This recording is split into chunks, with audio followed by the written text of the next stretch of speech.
झाडी किर्र होती. तेवढ्यात पाऊस यावा, गडगडाट झाला, पाऊस यायला लागला, सगळीकडे चिखल झाला आणि ह्या बाईला कळा सुरू झाल्या. मुलाला जन्म दिला. नवऱ्याची आतुरतेने वाट बघत होती. नवरा आलाच नाही. 1 तास झाला, 2 तास झाले, रात्रीचे 12 वाजले. नवरा आलेला नाहीये. गेला कुठे? किर्र झाड्यामध्ये मी कुठे बघू? एका मुलाला, त्या झालेल्या मुलाला आपला पदर फाडला, त्याच्यात गुंडाळलं, छातीला लावलं, एका मुलाला हातात घेतलं आणि रात्री त्या 12-1च्या दरम्यान अख्खी झाडी तुडवत ती चाललेली होती नवऱ्याचा शोध घ्यायला. त्यावेळेस कसले मोबाईल, त्यावेळेस कसली लाईट, आणि ठेच लागली आणि म्हणून ती गडबडली. बघते खाली तर नवरा मेलेला पडलेला, सापाने दंश केलेला होता. नवऱ्याचं प्रेत बघितलं, धाय मोकळून रडायला लागली. देवा, अरे गरोदर होती, 2 मुलं पदरात टाकले आणि आजच नवरा जावा. धाय मोकळून किती संकट असतात. हे संकट कसे येताना भाविकांना हे मला सांगायचं आहे. धाय मोकळून रडायला लागली, आक्रोश केला. काय करणार, पहाड झाली, सूर्यकिरण वरती यायला लागली. अनंत विभूषित जगद्गुरु रामानंदाचार्य श्री स्वामी नरेंद्राचार्यजी यांच्या दिव्य महाडमंगल चरण कमलांना कोटी कोटी वंदन. तसेच आपल्या पीठाचे उत्तराधिकारी परमवंदनीय परमश्रद्धेय काळीप्रत महाराज यांच्या चरणावर नतमस्तक होऊन इथे जमलेल्या सगळ्याच जिल्हा कमिटी, तालुका कमिटी, सेवा केंद्र कमिटी आणि तमाम माझ्या गुरुबंधू आणि गुरुभगिनींना माझा सांप्रदायिक जय सियाराम. जय सियाराम, जय जय सियाराम. असा आवाज यायला पाहिजे जो कुठपर्यंत पोचायला पाहिजे? गुरुदेवांच्या हृदयापर्यंत पोचायला पाहिजे. बरोबर आहे की नाही? कारण हृदयातून हृदयापर्यंतच बघितलं जावं. कारण देव कुठे आहे? देव आमचा नाणीतलाय का? मी तर म्हणते नाही. मग देव देवळात आहे का? म्हणते नाही. मग तो देव कुठे आलेला आहे? तुमच्या आमच्यासारखे तो देव नांदेड जिल्हा, धर्माबाद तालुका आणि बाचेगावसाठी एवढ्या रात्री इथपर्यंत आलेला आहे आणि सगळ्यांना निहारून बघतोय की माझे भक्तगण कसे आहे. देव कुठे आहे? देव इथे आहे. तो निर्गुण रूपात आहे. तो दिसत नसला पण तो सगळ्यांना बघत आहे. बघतोय की नाही? देव आहे हृदयात, नको जाणे रावळात. कशाला जायचं तीर्थयात्रेला? जायची गरज आहे का? काशीला जायची गरज आहे का? गयाला जायची गरज आहे का? प्रयागला जायची गरज आहे का? नाही. तो रावळात नाही, तो देवळात नाहीये. तो देव कुठे आहे? तो हृदयात आहे ना भाविकांनो. आणि त्याला हृदयातूनच बघायला पाहिजे. आपल्या सगळ्यांच्या अंतकरणामध्ये, आपल्या हृदयस्थानी विराजमान असलेल्या आपल्या प्रभूजींना काय करायचं आहे? आळवायचंय, आर्ततेने हाक मारायचे आहे. आणि म्हणून आम्हाला इतकं सुंदर नामजप सोहळा सांगितलेला. 3 तास आम्ही नामजप सोहळा केला. किती ताई? 3 तास. बरोबर आहे की नाही? 3 तासामध्ये कधीही तहान लागली नाही, भूक लागली नाही. या देहाचाही विसर पडतो ज्या वेळेस ना, त्यावेळेस खरी भक्ती होते. खरी भक्ती कधी होते माहिती का? देहाचा विसर लागायचा. आणि तो छंद लागला ना, कसला छंद लागतो? भगवंताच्या नामाचा छंद लागला तर बाकीचे अवयव सुद्धा त्याच्यामध्येच गुंग होतात. मग हा छंद लागायला पाहिजे ना. आपण एक अभंग घेऊया ना. कोणता? नामाचा छंद लागायला पाहिजे. म्हणून म्हणूया, छंद नाही नामाचा, देह काय कामाचा.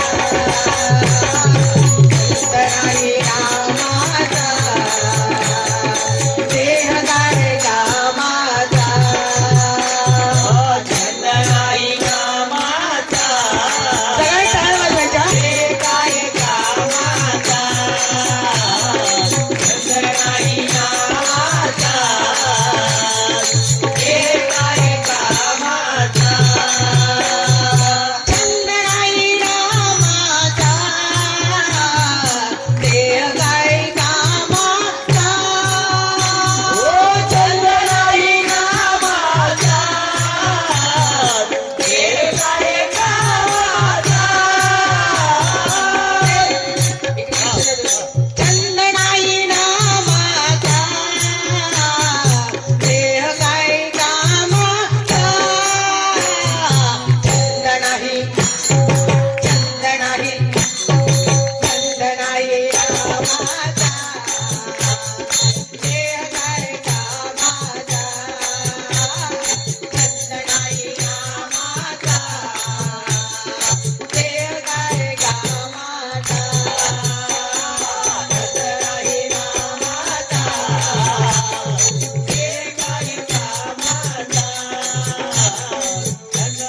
जन्म दिला विसरू नको त्या भगवंता ज्याने तुला जन्म दिला विसरू नको त्या भगवंता छंद नाही नामाचा टाळ्या येऊ द्या टाळ्या प्रेम नाही कामाचा छंद नाही नामाचा प्रेम नाही कामाचा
सांगितलेलं आहे? सोपा अर्थ आहे, अवघड आहे का? छंद नाही रामाचा. हा 3.5 फुटाचा देव काय कामाचं आहे ना? आत्माराम गेला, काय करतात? नेताना चितेवर घरात ठेवता नवरे. किती नवरा प्रेम करतो त्या बायकोवर, पण ठेवतो का 2 तास 4 तास 10 तास 2 दिवस? नाही ना. मग त्या देहाचा उपयोग कशासाठी झालेला आहे भाविकांनो? तर मीराबाई बोलते, छंद नाही नामाचा, देह काय कामाचा. अरे ज्याने तुला जन्म दिला, कशासाठी जन्म दिला? संसार प्रपंच करण्यासाठी, मुलं बाळा जन्माला घालण्यासाठी, नवऱ्यावर प्रेम करण्यासाठी, मुलांवर प्रेम करण्यासाठी. रोज सकाळी 2 भाकरी 2 भाकरी थापायच्या, खायला घालायचं, नवऱ्याला पोरांना आपणही खायच्या, याच्यासाठी जन्म झाला? धुणं भांडे करण्यासाठी, शेतीची कामं करण्यासाठी, बँक बॅलन्स साठवण्यासाठी, गाडी घोडा बंगले मिळवण्यासाठी? कशासाठी जन्म झाला? अभंग जे असतात ना खूप सुंदर असतात. ज्याने तुला जन्म दिला विसरू नको त्या भगवंता. कशासाठी भगवंताने आपल्याला जन्म दिला? ज्याला डोळे नाही, ज्याला हात नाही, ज्याला पाय नाही, ज्याला कान नाही, त्याला विचारा या देहाचं किती अनमोल, किती कोटीचा मिलियनचा हा देह आपल्याला फुकट दिलेला आहे. आणि आम्ही तो वायला घालवतो आहे की नाही? घालवतोय. संसार प्रपंचामध्ये तो वायला घालवतो आहे.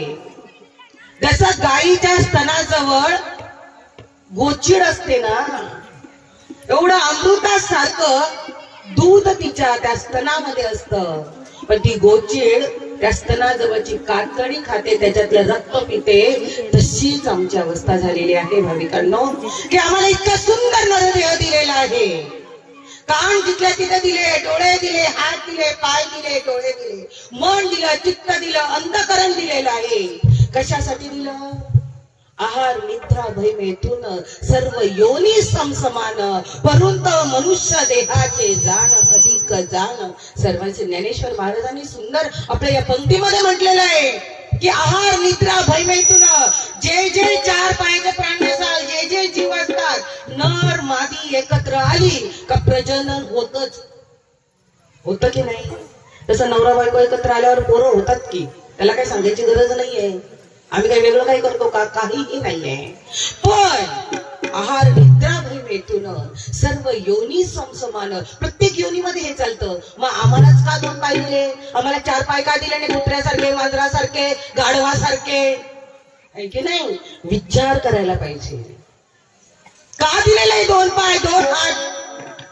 अरे भगवंताच्या तीर्थयात्रेला जायला, नाणीजला जायला हे 2 पाय दिलेले आहे. म्हणून आम्ही गोव्याला गेलो की नाही सगळेजण. कितीही आम्हाला त्रास झाला, पण आमच्या गुरुदेवांनी आम्हाला हाक मारलेली होती की सगळ्यांनी गाड्या करून या. मला ताई बोलल्या, ताई धर्माबाद मधून 4 गाड्या निघाल्या. हे प्रेम आहे आपल्या या धर्माबाद तालुक्याचं आणि बाचेगावचं. बाचेगावला आवडलं मला नाव तुमचं. हा कोणी काय जुन्नी, अजून कोणतं चिकना, काय गाव आहे हो तुमच्या धर्माबाद. आणि आता बाचेगाव. बाचेगाव म्हणजे सगळं ही बचाळी करण कंटिन्यू उघडी ठेवणारी, हसत राहणारी. हसतात की नाही? हसायलाच पाहिजे लोक. हसलं नाही तर काय बीपी वाढतो, शुगर वाढते, आणि मग ह्या गोळ्या काय उपयोग आहे? नाही ना. बाचेगावमध्ये बाचाबाची होते, परंतु आमचं अंतःकरण कुठे आहे? आमच्या जगद्गुरु नरेंद्राचार्यची इच्छा चरणाजवळ जाते. आणि म्हणून मला आनंद आहे की एवढ्याही रात्री झाल्या, सकाळपासून आम्ही सगळेजण एकत्र आहोत, पण कोणी थकलेलं नाहीये, दमलेलं नाहीये, कोणालाही आळस येत नाही. का? तर त्या ऊर्जेच्या स्त्रोतामध्ये आहोत, त्या भगवंताच्या, त्या परमात्म्याच्या सानिध्यात आहोत. आणि हे सानिध्य बाबांना मोठं आहे. म्हणून पायाने कुठे जायचंय? वारी करायला जायचंय. गुरुदेवांनी ज्या ज्या वेळेस बोलवलं त्या वेळेस आम्ही धावून जातो. आणि खरंच गावाकडचा हा भाव आहे ना खूप मोठा आहे. संत संघ आमचा असतो, आठवड्यातला एक संत संघ. सगळे झाडून येतात. 2 दिवस अगोदरच तळमळ लागलेली आहे. माझे गुरुदेव येणार आहे संत संघामध्ये. आज रामायण लावलेलं आहे. रामायणामध्ये पुढे काय काय सांगणार आहे गुरुदेव? वाटतं ना? ही तळमळ लागायला पाहिजे. म्हणून हा देह झिजवायचा आहे. ज्याने तुला जन्म दिला विसरू नको त्या भगवंता. अरे 9 महिने 9 दिवस आईच्या उदरामध्ये तो जीव राहिलेला आहे. हवा लागतं त्याला. पाणी लागतं, 2 टाइमचं जेवण देतो का? तर नाही. त्या अंधारी कोठडीमध्ये त्या भगवंताने तुमच्या आमच्या सगळ्यांचं रक्षण केलेलं आहे. हो, केलेलं आहे की नाही? कशाला धक्का लावून दिलेला आहे नाही. त्या परमात्म्याने, त्या परब्रह्माने आमच्या त्या कोठडीमध्ये सुद्धा रक्षण केलेलं आहे. आणि तेच रक्षण करण्यासाठी ज्यावेळी जीव बाहेर येतो ना, तो आतमध्ये म्हणतो, भगवंता आता तू माझं रक्षण केलं ना, एक क्षणभरही बाहेर आल्यावर तुला विसरणार नाही. आतमध्ये बाळाची सोनोग्राफी केली तर अशा हात असतात, 2 पाय जवळ असतात, तो भगवंताच्या स्मरणामध्ये असतो. नामस्मरणामध्ये असतो. भगवंता या एवढ्या आतल्या कोठडीमध्ये तू माझ्याशी एकरूप झालेला आहे, तुझं सानिध्य आहे. वरतून आई किती गरम गरम चहा होते, किती तिखट खाते की नाही? काही डोळे सुरू असतात तो तिखट खाण्याचे, मिरच्या खाण्याच्या. त्या बाळाचा कधी विचारच करत नाही त्या बाळाला काय त्रास होतो. पण नाही, तो भगवंता त्या जीवाजवळ असतो, त्याचं रक्षण करतो तो. आणि म्हणून तिथे वचन देतो तो जीव परमात्म्याला वचन देतो, देवा बाहेर आल्यावर ना एक क्षणभरही तुला विसरणार नाही. पण जीव कसला बाहेर आला का कलीचा वारा लागला का तो आतमध्ये सोहम बोलत असतो आणि बाहेर आल्यावर म्हणतो केव्हा क्याव क्याव क्याव क्याव क्याव असंच रडताना पोरगं. वेगळं काही रडतं का?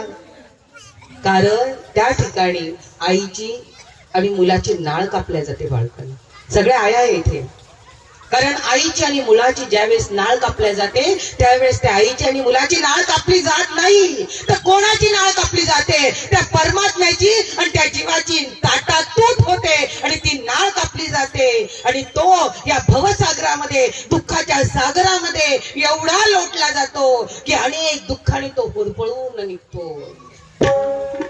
कधी दारूचं व्यसन लागतं, कधी कर्जबाजारी होतो, कधी नवरा घरात पैसे आणून देत नाही, पैशाला पैसा लागत नाही, आजारपण वाढतो. का? तर त्या भगवंतापासून आम्ही लांब गेलेला होतो. आणि म्हणून त्या जीवाची आणि त्या परमात्म्याची जर ओळख कोण करून देत असेल ना, तर ते सद्गुरू करून देतात. आणि म्हणून जगद्गुरु श्री सांगतात, होय तू माझा आहे, कारण तुला अंतकरणामध्ये त्या आईच्या उदरामध्ये तुला मी हात दिलेला होता, तू आता जरी बाहेर आला तर तू माझा आहे ना. आणि म्हणून या लेकरांना सगळ्यांना हात देण्याचं, त्यांचा हात पकडण्याचं कार्य जर कोण करत असेल तर आमचे जगद्गुरु नरेंद्राचार्य जी करतात. हो सद्गुरु वाचोरे सापडला सोया, सद्गुरु वाचोरे सापडला सोया,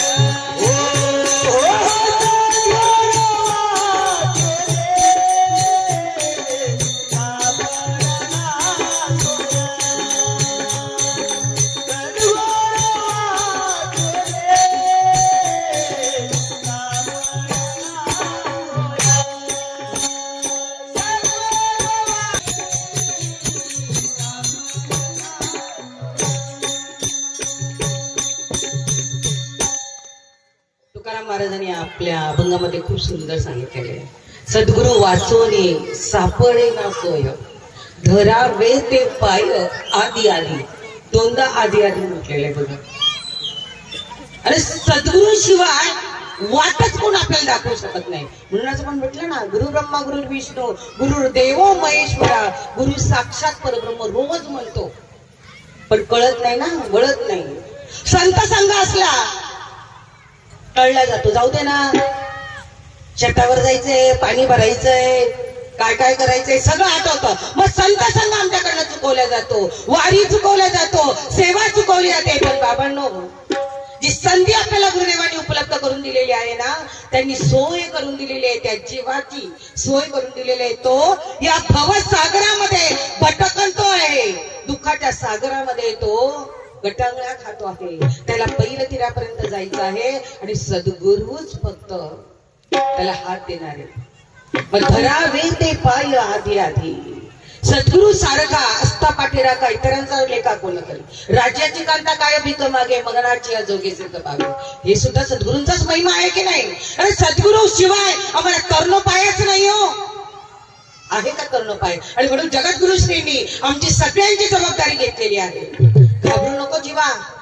अरे किती दुःख आलं ना, मी आहे की तुझ्या बरोबर आहे ना मी. अरे कॅन्सर सारखी गाठ झाली ना तरी माऊली म्हणता घाबरू नको, मी आहे ना. काही नाही आहे. ऑपरेशन करून घे. ऑपरेशन थिएटर मध्ये मी येतो. येतात की नाही. अनुभव आहे की नाही आपल्याला.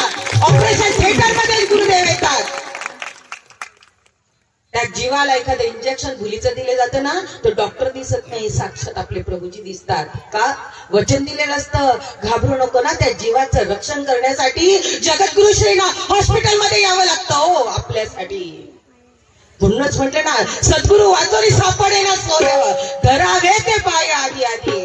त्यांचे पाय आमचे त्यांचे चरण सोडायचंच नाहीये. अंतःकरणापासनं त्यांना आळवायचंय भाविकांना. महाभवसागर पार करायला वेळच लागणार नाही. किती दुःख येऊ द्या, कितीही दारू पिवले असं नवऱ्याला ओढून आणतील. किती आणण्याचं कामच ते करतील, करतातच. माझी लेक आहे ना एक, मला इकडचा तेलंगणाचा एक, पुढचं तुमचं तेलंगणाच आहे ना इकडे, निर्मल जिल्ह्यामध्ये एक घटना घडलेली होती. तिथे काही हे होते आपले संग्राम सैनिक. आणि त्यावेळेस त्याचा संग्राम सैनिक ताईला सांगितलं की आपल्याला पिठावर जायचंय, कंपाऊंडर वॉल घालायची आहे. ते सगळेजण सेवा करत होते. पण तिचा नवरा एवढा दारू पिलेला होता, तो बोलला तू गेली तर बघच, तिकडनं आल्यावर तुझं काही खरंच नाही. ती म्हणे तू काय करणार आहे ना, माझा बाप माझ्या पाठीमागे आहे, तू काय करणार आहे.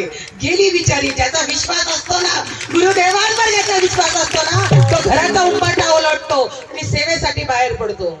कारण बापाने जर माझा हात पकडलेला आहे तर कशाला घाबरू मी. ती बिचारी गेली, दिवसभर सेवा केली, रात्र झाली तशी तिला घाबरायला लागली. माऊली आता तो दारू पिऊन आला असेल, आता काय करू, कशी काय घरी जाऊ. पण एक विश्वास होता, माझे गुरुदेव आहे ना माझ्या बरोबर. घरी गेली. संध्याकाळचे 7-7:30 वाजले होते. आतमध्ये पाऊल टाकला न टाकला हा माणूस बसलेलाच होता चप्पल घेऊन. कुठे उमऱ्यावर. आली काहीला झोडायचं. मी सांगितलं होतं ना नाही जायचं. का तू गेली. मी सांगितलं ना जायचं म्हणून तू का गेली. हा चप्पल घेऊन उमऱ्यामध्ये बसलेला होता. ती साई समोरून आली. माऊली माऊली माऊली माऊली, नामामध्ये काय शक्ती आहे. चला गुरुदेव चला माऊली माझ्या बरोबर. हा चप्पल घेऊन बसलेला आहे, आता काय करायचं. माऊली माऊली माऊली माऊली माऊली म्हणत म्हणत म्हणत म्हणत उमऱ्यापाशी आली. त्याला बाजूला ढकललं, आतमध्ये गेली. आणि मग त्याने तिचा हात पकडला. अशी चप्पल आता उघडणार. तिने अशी खाली मान घातली, तसा ती चप्पल हातात. पण तो हात तिच्या अंगापर्यंत पोचला नाही. तो हात इथल्या इथेच राहिला, जड झाला आणि ती चप्पल आपोआप खाली पडली. तिचा हात, त्याचा माणसाचा हात त्या ताईच्या अंगाला लागला नाही. कारण ज्याची जबाबदारी मी घेतलेली ना गुरुदेव म्हणतात त्याच्या केसालाही धक्का लागणार नाही. मग भैगीने ना आम्ही घाबरायचंच नाहीये. त्याला वटणीवर तो जावई आपला गुरुदेवांचा, त्याला कान पडून ते गुरुदेव आपल्यापर्यंत त्याला घेऊन येतील आणि येतीलच. घाबरायचं नाहीये. आपली भक्ती चालू करायची. ओम नरेंद्रनाथ ओम नरेंद्रनाथ. म्हणून धरावे ते पाय आधी आधी. अरे हा नित्य नित्य. मग आपण काय करतो, एक दिवस साधना करतो, एक दिवस करत नाही असं नाहीये. दररोज साधना करायला पाहिजे. गुरुदेव आपल्यासाठी काय करत नाहीये म्हणून एक दिवस करायचे, 4 दिवस करायचे नाही असं नाहीये भगिनींनो. येणार आहे आपल्या प्रार्थनामुळे आपल्याला दुःख येणार आहे. मला इथे एक प्रसंग आठवतो बघा. सगळ्या माझ्या भगिनीच आहे. आमच्याही जीवनामध्ये खूप दुःख आहे. पण त्या दुःखाला जर पार करायचं असेल ना तर फक्त सद्गुरूच आपले करू शकतात. एका खूप वर्षापूर्वीची घटना आहे. त्यावेळी राजेशाही होती. गौतम बुद्धाचा काळ होता त्यावेळेस. आणि त्या गौतम बुद्धाच्या काळामध्ये सरदार जे होते त्यांची एकुलती एक मुलगी होती. एकुलती एक मुलगी, मस्त बंगला, नौकर चाकर घरामध्ये राजकुमारी सारखं तिचं जगणं होतं. पण तिचं प्रेम जडलं त्या एका सेवकावर. कोणावर? जो घरातला होता काम वगैरे करणार, त्याच्यावर प्रेम जडलं. प्रेम जडलं तिचं. आता आई वडिलांना कसं काय सांगणार? राजघराण्याची राजकुमारी, बापाला सांगितलं तर ते काय करून देणार नाही. आणि एक दिवस दोघांनी ठरवलं, गेले पळून दोघ जण. असंच करताना हल्लीच्या पोरी. प्रेम जडलं काय ते आंधळ प्रेम. गुरुदेव नेहमी म्हणतात ते कुरुळे केस का त्याला जाळून खायचे हे का, तरी त्या कुरुळ्या कशावरती इतकी भाळते आणि सगळं सोडून आई बापाला सोडून ती पळून जाते. प्रेम आंधळ आहे की नाही? आंधळच प्रेम. तशी बिचारी गेली, तीही गेली. एका नोकराबरोबर लग्न केलेलं होतं, पण प्रार्थनाचे भोग काहीतरी वेगळेच होते. 4-5 वर्ष झाले, संसार सुखाचा झाला आणि ती गरोदर राहिली. मुलगा झाला. तिला वाटलं आपल्या आई वडिलांकडे जावं, पण नवऱ्याने सांगितलं तू जर गेली तर आपली ताटातूट होईल. परत ती तिथेच राहिली. 4-5 वर्ष झाले. परत दुसराही वेळेस ती गरोदर राहिली. 9 महिने 9 दिवस झाले. आता तिला वाटायला लागलं आईकडे जावं, आईला काहीतरी सांगावं, आपले गोडधोड कौतुक करावं. कारण का झोपडीमध्ये राहून पहिल्या मुलाला जन्म दिलेला होता. सुख व्यवस्था नव्हती, घरात खायला अन्न नव्हतं. दुसऱ्यांदाही गरोदर राहिली आणि खूप संकट येत होती. कसा तरी नवरा दिवसभर काबड कष्ट करायचा, 2 घास त्यांच्या पोटालाही जात नव्हतं. मग विचार केला आई वडील एवढ्या सुखात आहे तर कधीतरी आई वडिलांकडे जावं, ते माझा स्वीकार करते. असा फक्त विचार केला आणि ती जायला लागली. नवऱ्याने अडवलं, तिला घरी घेऊन आला. रात्रीची वेळ होती, 8-9 वाजले होते. घरी आणोस तर तिला पूर्ण काळोख पडलेला होता. घर लांब होतं आणि घरापर्यंत येऊस्तोवर किर्र असं जंगल होतं. त्या जंगलातून जात असताना 9 महिने 9 दिवस तिचे भरलेले होते. पोटामध्ये बाळ होतं. एक छोटासा बाळ तिच्या 2 वर्षाचा हाताला होता. अंधाऱ्या रात्रीतून चाललेली होती. पोटात कळा यायच्या सुरुवात झाली. डिलिव्हरीची वेळ जवळ आली. नवऱ्याला म्हणायला लागली माझी पोट दुखतंय, यदा कदाचित वाटेल मला थोड्या वेळातच माझी डिलिव्हरी होईल, काहीतरी आडोसा बघा, काहीतरी मला पाणी आणा. आणि अशा वेळेस त्या एका झाडाखाली एका डोलीमध्ये बायकोला बसवलं, त्या पोराला बसवलं. हा किर्र झाडीमध्ये काहीतरी आणायला गेला, पाणी आणायला गेला, फळ आणायला गेला. झाडी किर्र होती. तेवढ्यात पाऊस यावा, गडगडाट झाला, पाऊस यायला लागला, सगळीकडे चिखल झाला आणि ह्या बाईला कळा सुरू झाल्या. मुलाला जन्म दिला. नवऱ्याची आतुरतेने वाट बघत होती. नवरा आलाच नाही. 1 तास झाला, 2 तास झाले, रात्रीचे 12 वाजले. नवरा आलेला नाहीये. गेला कुठे? किर्र झाडामध्ये मी कुठे बघू? एका मुलाला, त्या झालेल्या मुलाला आपला पदर फाडला, त्याच्यात गुंडाळलं, छातीला लावलं, एका मुलाला हातात घेतलं आणि रात्री त्या 12-1च्या दरम्यान अख्खी झाडी तुडवत ती चाललेली होती नवऱ्याचा शोध घ्यायला. त्यावेळेस कसले मोबाईल, त्यावेळेस कसली लाईट. आणि ठेच लागली आणि म्हणून ती गडबडली. बघते खाली तर नवरा मेलेला पडलेला, सापाने दंश केलेला होता. नवऱ्याचं प्रेत बघितलं, धाय मोकळून रडायला लागली. देवा, अरे गरोदर होती, 2 मुलं पदरात टाकले आणि आजच नवरा जावा. धाय मोकळून किती संकट असतात. हे संकट कसे येताना भाविकांना हे मला सांगायचं आहे. धाय मोकळून रडायला लागली, आक्रोश केला. काय करणार? पहाड झाली, सूर्यकिरण वरती यायला लागली, कोणी जवळ नाही, झाडी किर्र, कोणाला सांगणार? तशाच पोरांना घेऊन तिने निर्णय केला की आता आई बापाकडे जावं. आई बापाकडे जावं. रात्रभर पाऊस पडलेला होता. नदीला एवढा पूर आलेला होता भाविकांना, नदीला पूर आलेला होता. आणि त्याच वेळेस त्या काय केलं असेल तिने? पहिलं तीरापर्यंत जायचं होतं. तिकडे तिचं आई वडिलांचं घर होतं. तिला वाटलं 2-2 पोरं एकदम कशी काय पाण्यातून शिरू. म्हणून तिने काय केलं की आपल्या त्या मोठ्या मुलाला काठावर ठेवलं आणि त्या छोट्या मुलाला घेऊन जायला लागली. पाण्यातून घेऊन जायली. पहिलं तीरावर आली, काठावर ठेवलं. कोणत्या झालेल्या मुलाला काठावर ठेवलं आणि आता परत पाण्यात शिरली आणि दुसऱ्या मुलाला घ्यायला गेली. मध्यंतरी आली आणि ती कोवळं झालेलं मूल, रक्ताचा वास येत होता. झालं ना, 4-5 तास झाले होते मुलाला जन्माला घेऊन. ते कोवळं मूल, वास सगळीकडे पसरला आणि वरतून त्या घुबडांनी बघितलं, त्या घारींनी बघितलं आणि त्यांना वाटलं मांसाचा तुकडा आहे आणि त्या मुलाला उचललं आणि घार आकाशात घेऊन गेली. तिने बघितलं मुलाला, एका मुलाला घेऊन गेलेली ती अखंड तांडव करते. मुलाला घेऊन गेली ती घार. देवा परमेश्वरा, किती हे दुःख, किती मी सांभाळू. आणि अशाच वेळेस ती आकांत करते, हात वरे करते, अशी वरतून हात करते त्या घारीकडे, माझ्या मुलाला दे, माझ्या मुलाला दे. आणि तेवढ्यात त्या काठावर बसलेल्या त्या लहान दुसऱ्या मुलाला वाटलं, आई मला बोलवते का. ते मुलग पाण्यातून जायचा प्रयत्न केला, एक पाय टाकला, दुसरा पाय टाकला, आणि नदीला एवढा पूर आलेला होता, ते दुसरं मूल पाण्यामधून पुढे वाहून गेलं. एक मूल घारीने गेलं, एक मूल पाण्यातून वाहून गेलं. रात्री मृत्यू नवऱ्याचा झालेला होता. काय त्या जीवाला दुःख असेल. एका दिवसात एवढी दुःख प्रार्थनात लिहिलेली होती.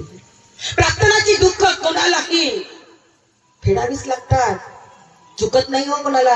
प्रभू रामचंद्राला सुद्धा 14 वर्षाचा वनवास झाला, पण घाबरू नका तुम्ही. ती बाई एवढी काही शोक आला तिला, तिच्या डोक्यावर परिणाम झाला, ती मेंटल झाली, शरीराची शोध नव्हती. पाण्यातून बाहेर आली, आई वडिलांचा शोध घ्यायला गेली. आई वडील सांगितलं, माझे आई वडील इथं राहत होते. तेव्हा सांगितलं, आई वडिलांना जाऊन 7 महिने झालेले आहे. भूकंप झाला, घर कोसळलं, त्याच्यामध्ये तिघही भाऊ आई वडील तिघही गेलेले आहे. किती दुःख, आई वडील गेले सगळं. आप्त इष्ट सगळे सोय रे, कोणी नाही कोणाचे. एकटा जीव असतो ना, मीराबाईंचा अभंग घेतला ना, आप्त इष्ट सगळे सोय रे, कोणी नाही कोणाचे, एकच छंद नाही नामाचा, देह काय कामाचा. आणि म्हणून भाविकांनो, असा अकांत झालेला, शोक झालेला, डोक्यावरचा ताबा गेला, अंगावरचे वस्त्र, साडी आहे का हेही कळत नव्हते. नग्न अवस्थेत पूर्णपणे ती त्या राज्यात फिरत होती. फिरता फिरता लोक चांडाळ म्हणून तिला, चांडाळी म्हटलं, नवऱ्याला खाल्लं, पोरांना खाल्लं, आई बापाला खाल्लं. असं गावामध्ये एखाद्या बाईच्या नशिबाला असं दुःख आलं तर बाकीचे लोक म्हणतात ही चांडाळणी आहे, ही भुताटकी आहे, काहीतरी चेटकी नाही, असं म्हणून लोकांनी दगड मारावे, तिने आपला जीव वाचवावा, उकरड्यावरचं काही पडलेलं अन्न खावं, अशी करत करत करत करत कुठे आली. तिच्या प्रार्थनात होता सद्गुरू भेटण्याचं. आणि ती आली, एका आश्रमात आली, नग्न अवस्थेमध्ये होती. त्या नग्न अवस्थेमध्ये दरवाजाजवळ येऊन उभी राहिली. तो आश्रम होता गौतम बुद्धाचा. गौतम बुद्ध आपल्या अनुयायांना मार्गदर्शन करत होते. ती समोर गेटवर बसलेली होती, नग्न अवस्थेत होती. ते अनुयायी उठले, तिच्या अंगावर चादर टाकली, आणि गौतम बुद्धांनी तिला बघितलं. त्या जीव येतो, त्या जीवाला आपलंसं कारण का त्या सद्गुरूंनाच कळतं, तो जीव कितीही तळमळत असला तर तो माझा आहे, त्याला मीच आशीर्वाद देणार आहे. आणि त्यांनी तिला जवळ घेतलं, जवळ बोलवून घेतलं, तिच्या डोक्यावर हात ठेवला, चरण दर्शन दिलं. ज्या वेळेस गौतम बुद्धाने सद्गुरूंचा स्पर्श ज्यावेळेस तिच्या शिरावर झाला, भाविकांनो सगळ्या चेतना तिच्या जागृत झाल्या.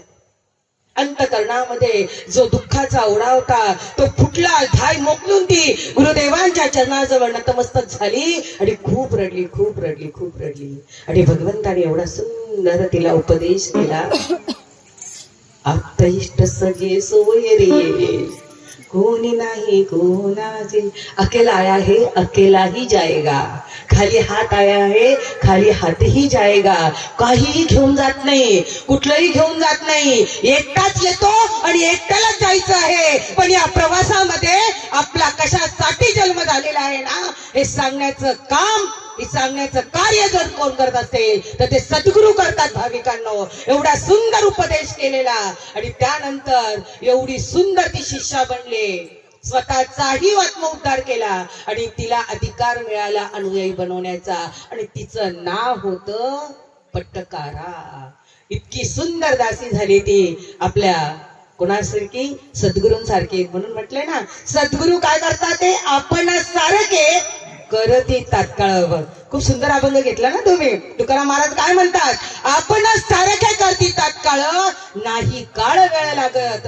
कारण ज्या ताईला सगळ्यांनी हुसकून दिलं होतं, चांडाळ म्हटलं होतं, चांडाळणी म्हटलं होतं, चेटकीन म्हटलं होतं, समाजाने तिला ढकलून दिलं होतं, पण स्वीकार कोणी केला, त्या सद्गुरूने केला, त्या संतांनी केला. म्हणून आपण सगळे इतके काय आहे, भाग्यवान आहेत की आपला चालता बोलता परमेश्वर आपल्याला भेटलेला आहे की नाही. म्हणून काय म्हणायचं आहे, ओम श्री गुरुदेव म्हणा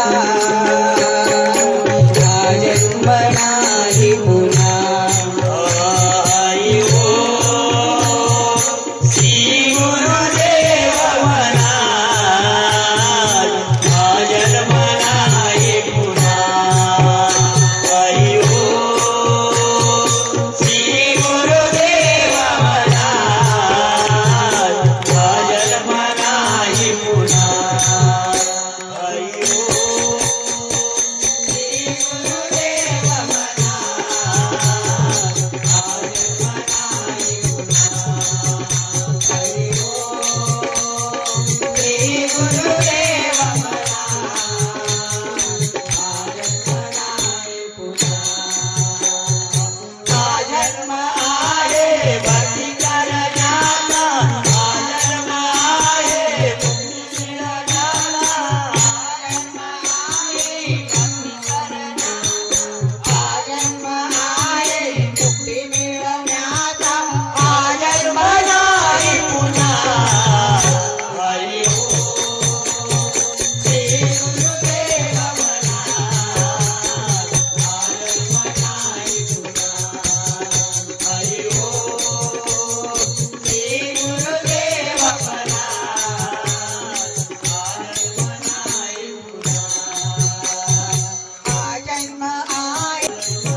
इथं बसलेल्या सगळ्यांना विचारते, कोणाला वाटतं की मला परत मी जन्माला आल्यानंतर असाच देह मिळेल, परत मी मनुष्य जन्मात येईल?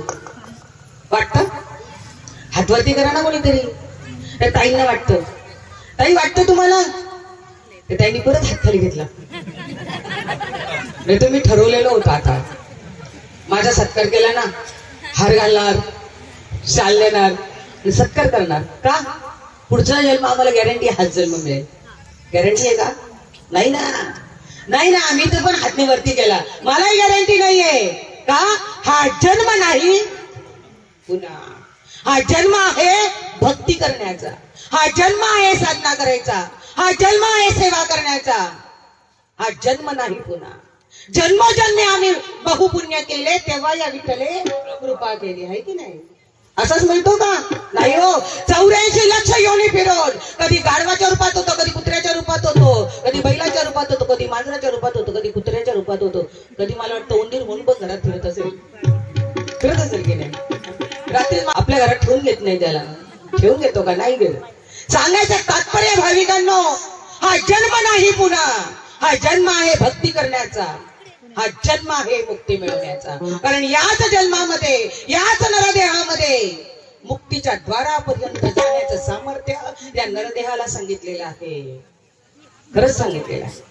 म्हणूनच म्हटलेले जन्मजन्मी आम्ही बहुपुण्य केले, त्या पुण्याचा साठा साठा साठा साठा वाढत गेला आणि हा नरदेह आम्हाला मिळालेला आहे. म्हणून हा संसारात घालवायचा नाहीये, हा संत संघात घालवायचा आहे, गुरुदेवांच्या सानिध्यात घालवायचा आहे. म्हणून रोजची भक्ती गुरुदेवांनी सांगितली ना. सांगितलं का जास्त? उपास तपास करा, पारायण करा, व्रतवैकल्य करा, काही नाही करायचंय. आपल्याला सांगितलेलं आहे दिवसातून 10 मिनिटं आपल्यासाठी काढायचे आहे. ओम नरेंद्रनाथाय नमः, ओम नरेंद्रनाथाय नमः. हा मंत्र नाही आला गणी गणगणात बोते, गणी गणगणात बोते, हाही मंत्र नाही आला. स्वामी नरेंद्र महाराज, स्वामी नरेंद्र महाराज, हाही मंत्र नाही आला. स्वामी स्वामी, हाही मंत्र नाही आला. ओम ओम, आणि हाही मंत्र नाही आला. तर उपयोग काय या जन्मात येऊन? नामाचा नाही, छंद नाही नामाचा, आणि देह काय कामाचा. काय उपयोग आहे का देहाचा? आम्हाला छंद लागतो वेगळ्याच गोष्टीचा. दुसरीची साडी बघितली तर नवऱ्याला म्हणते ह्याचीच साडी घ्यायची या दिवाळीला बरं का.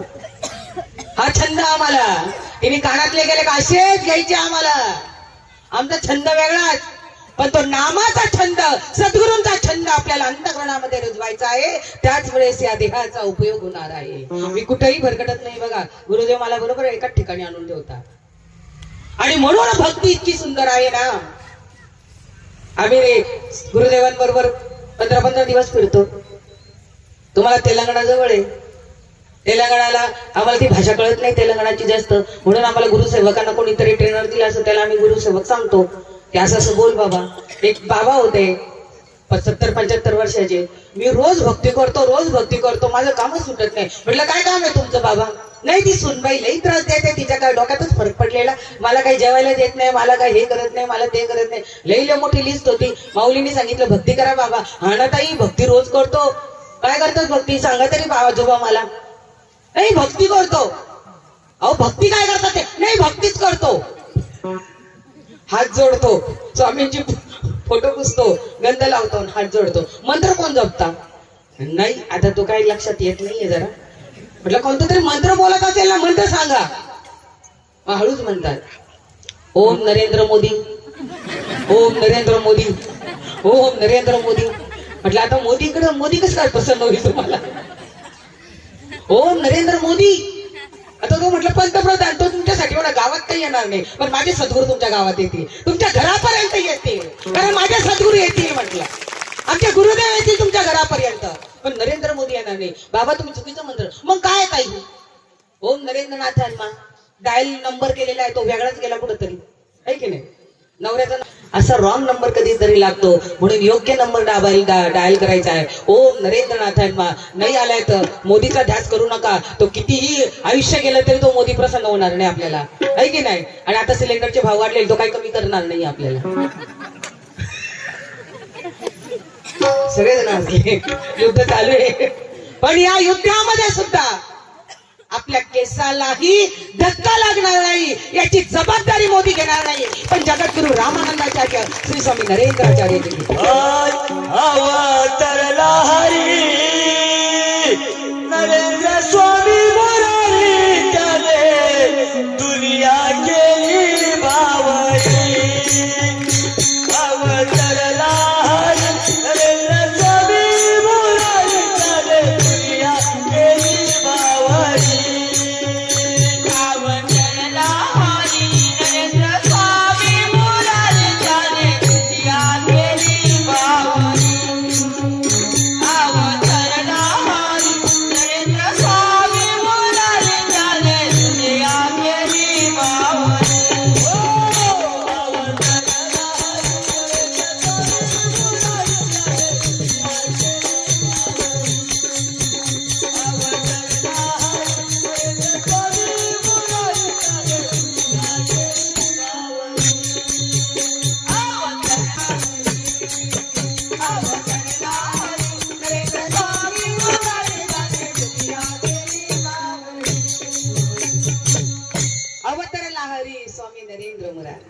मुरारीचे ते आमच्यासारखे, कृष्णचे आमच्यासारखे, सगळ्या राध्यांना आणि सगळ्या गवळींना असं येड लावून ठेवलं ना. किती येड लावलं. खूपच त्या काळामध्ये श्रीकृष्ण भगवंताने एवढं येड लावून ठेवलं तर गवळींना ती काय करत होती तेही कळालं नाही तिला. सासूचा मार खायची, नवऱ्याचा मार खायचे, पण एकदा का बासुरीची धुंद तिच्या कानावर पडली का हातातलं पीठ असायचं भिजवत असते, त्या पिठासहितच जायची ती कुठे? भगवंताकडे. तसंच आमचा मुरारी आहे. आज आपल्या सगळ्यांना माहिती आहे की पुढच्या 14 आणि 15 तारखेला आमचा मुरारी कुठे येतो आहे? संभाजीनगरला येत आहे की नाही? आणि आम्ही पण असंच वेडे होणार आहे, गाड्याच्या गाड्या भरून जाणार आहे. मला वाटतं तुमचे पिठाचे, मराठवाडा पीठ ना आपला, लयच येडे लोक आहे. खरंच आहे. आमचे मुंबईकडचे लय शहाणे, लवकर येतच नाही. पण तुमच्यासारखे भक्तीचं वेडं होणं गरजेचं आहे. जो भक्तीत वेडा होतो ना, आम्ही बिघडलो तुम्ही बिघडा ना. आपल्याला होतं बिघडलं, पण नाही बिघडा. गुरुदेव म्हणतात बिघडल्याशिवाय घडलं जात नाही ना, त्याच्यात बिघडायचंय. संसार तर कोणी बिघडतं, त्याला बायकोच्या यांना नाव ठेवते. तुम्ही माझे सगळे बंधू एकदम चांगले, एकदम शिस्तीत वागतात आणि बायकोला घेऊन जातात कुठे? नाणीतला, वारीला, सेवा करायला, आहे की नाही? हे बरोबर जोडी निघते. जोडी निघाली का लक्ष्मीनारायणाची जोडी वाटते. हेच असं वेडं होणं गरजेचं आहे भाविकांना. ज्यावेळेस वेळ होत नाही ना, अशी नशा येते. तो दारू पिलेला असेल त्याच्यात त्याला नशा असते, माझ्यासारखा कोणीच नाही. मी म्हटलं इथं कोण आहे की असं खूप त्याला सुख मिळालेलं आहे? एक माणूस उभा राहिला म्हणे मला ताई सुख आहे, नंतर थोड्याच वेळात त्याला त्याच्याच सुख आहे. खरंच आहे, ही नशा आहे भक्तीची. आणि ज्या वेळेस ही चढते ना तेव्हा पोटात काय आहे माहिती नाही. तर ताईला विचारा, सकाळी इडली आणि सांबार खाल्लेला आहे, दुपारी बोलले जेवला का, म्हटलं काही गरज नाही, प्रवचन झाल्याशिवाय मी काही तोंडात अन्न टाकणार नाही. वाटतं का मला भूक लागलेली आहे, वाटतं का मी रात्रीचा प्रवास करून आलेली आहे, 2 दिवस झालेले, आताही रात्री जाऊन स्टेशन मध्ये जाते आणि रात्रीची झोपायचं कुठं ट्रेन मध्ये माझा दिवस जास्त जातो बाहेर असल्यापेक्षा. सांगायचं तात्पर्य भाविकांनो, सेवा खूप महत्वाची. ही सेवा आम्ही करतो ना, या सेवेतूनच आम्हाला पुण्य. आमचे गुरुदेव बघा ना, 20 वर्ष वाढवून घेतलेले. कोणाकडून? त्या नियतीकडनं, त्या परब्रह्माकडनं. गुरुदेवांनी 20 वर्ष वाढवलेली आहे. कशासाठी वाढवलेली आहे? तुमच्या आमच्या बद्ध जीवांना योग्य मार्गदर्शन करायसाठी. अरे मी जर गेलो ना लवकर, तर माझे सगळे लेकर ना कोणाच्या तोंडाकडे बघते. म्हणून त्या नियतीला, त्या परब्रह्माला, त्या गजानन महाराजांना विनंती केली की मला अजून राहू दे. आम्हाला माहिती, आपल्याला आनंद झाला, टाळ्या वाजवल्या भाविकांनो की आमच्या गुरुदेवांचं आयुष्य वाढलं. पण आम्ही त्यांच्या बरोबर 15-15 दिवस असतो. आम्हाला कळतंय गुरुदेव किती स्वतःच्या जीवाला त्रास करून घेतात. पायाने बसवत नाही, डोळ्यात सारखं औषध घालत जातात, कंठ सुकत चाललेला असतो, सारखं पाणी प्यावं लागतं त्यांना, पण तरीही भक्तगणांसाठी बोलत राहतात. कधी कधी उठताना चक्कर येते, पडतात. कोव्याचा कार्यक्रम झाला, छत्तीसगडला आम्ही गेलो. त्या दिवशी पूर्णपणे तापाने फणफणत होते. अख्खा मंडप भरलेला होता. पण माझ्यासाठी माझे भक्तगण आलेले आहे ना, त्यांना कसं बरं मी वाऱ्यावर सोडू? भाविकांना गोळी घ्यायचे, पाणी प्यायचे, आणि पूर्ण लाल शरीर झालं होतं. ताप एवढा अंगात होता, पण तरीही आमच्याशी बोलता बोलता बोलता संध्याकाळी 5 ते 6 वाजेपर्यंत समस्या मार्गदर्शन केले. कोणासाठी देह झिजवताय? तुमच्या आमच्यासाठी, तुमच्या आमच्यासाठी हा देह झिजवताय गुरुदेव. मग तुमचं आमचं कर्तव्य लागत आहे की होय, आम्हाला धर्माचा सेतू बांधायचा आहे, आम्हाला सेवेचा सेतू बांधायचा आहे, आणि त्या सेवेच्या सेतूमध्ये, त्या धर्माच्या सेतूमध्ये आम्हाला खारुताईचा वाटा घ्यायचा आहे. सेवा महत्वाची भाविकांनो. आणि जो जो सेवेत असतो ना, त्याच्या घरी कधीही त्याला दुसऱ्याकडे हात पसरायची गरज लागत नाही, खरंच लागत नाही. म्हणून आपल्या पीठावर धर्माबाद तालुक्याला आहे का भाऊ सेवा? नांदेड जिल्ह्याला सेवा आलेली आहे 23 ते 29. 8 दिवसाची सेवा आहे ना, 7 दिवसाची, म्हणजे आमच्यासाठी 8 दिवस असतो, 1 दिवस जातो याच्यामध्ये. आमचे पण आहे, जिल्ह्याला, प्रत्येक जिल्ह्याला देतात. तर 23 पासून 29 तारखेपर्यंत ही सेवा लागलेली. प्रत्येकाने जायचं आहे. माझा वाटा किती असणार आहे ना या सेवेमध्ये? अरे सेवा करा आणि मेवा खाऊ, सेवा करा आणि मेवा खाऊ. माझा एक अनुभव सांगते तुम्हाला.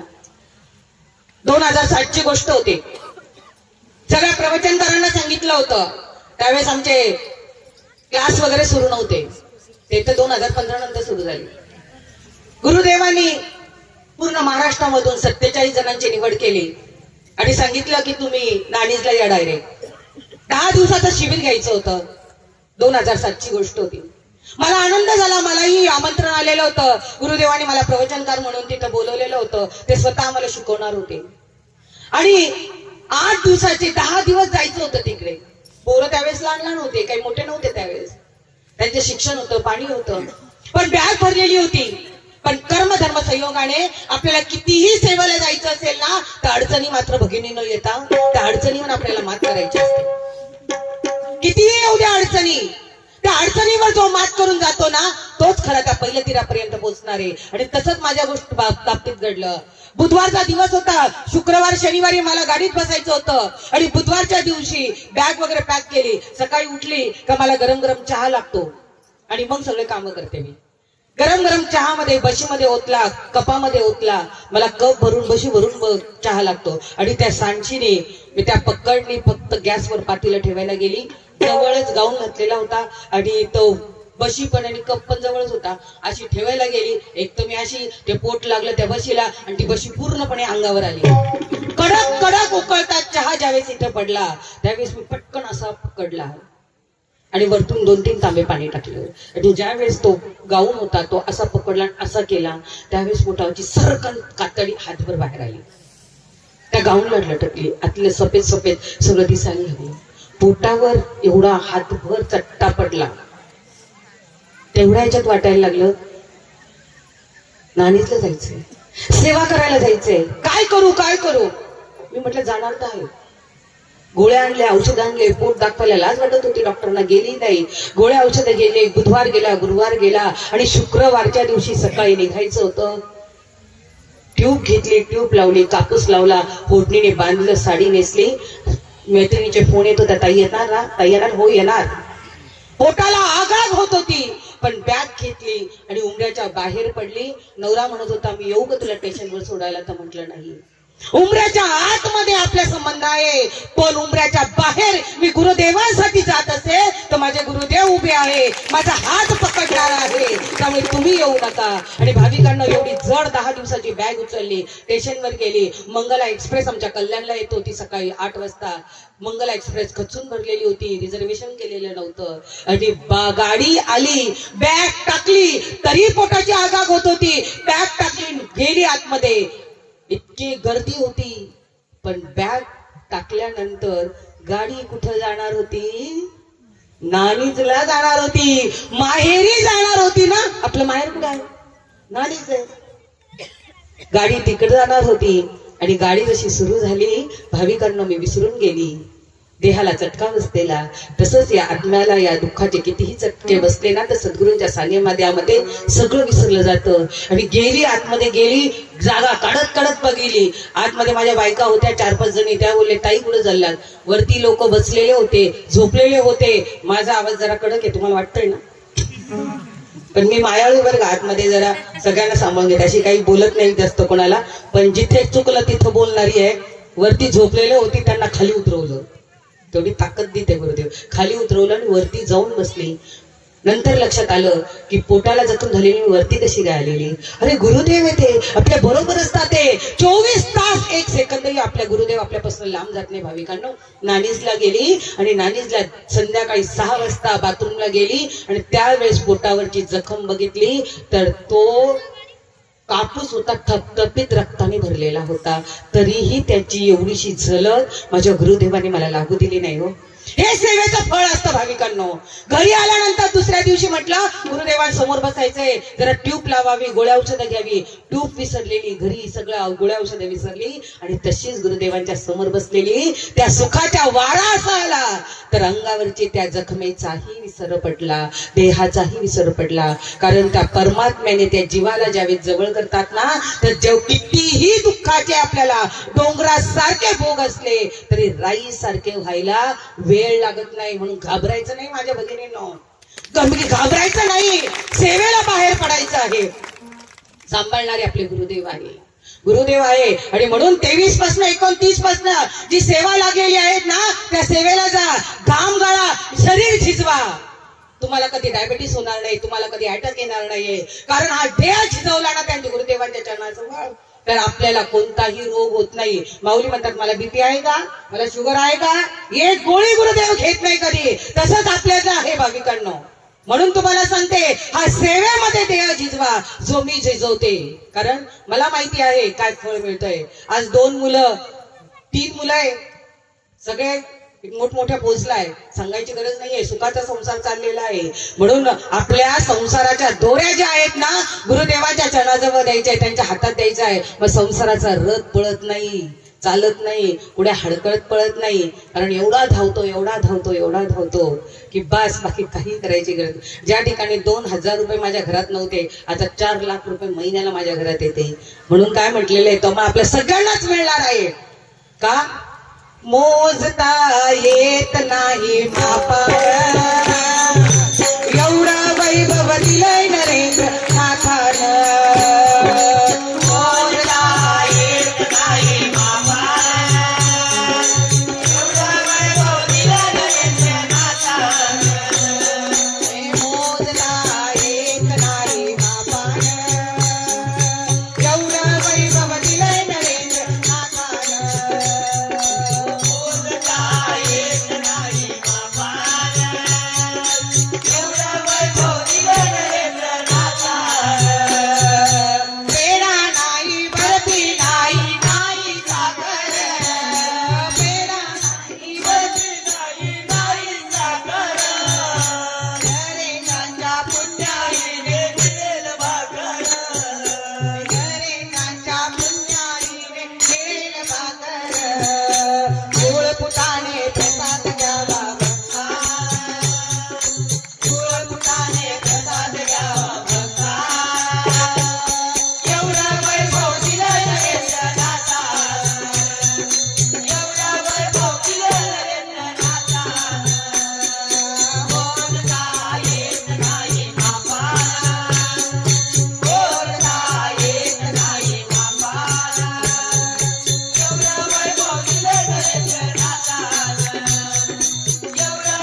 भक्तांची पुण्याई आली फळाला, एक वेळा दासी होऊन सांगते सर्वांना, एक वेळा यावे जाऊन, एक वेळा यावे जाऊन.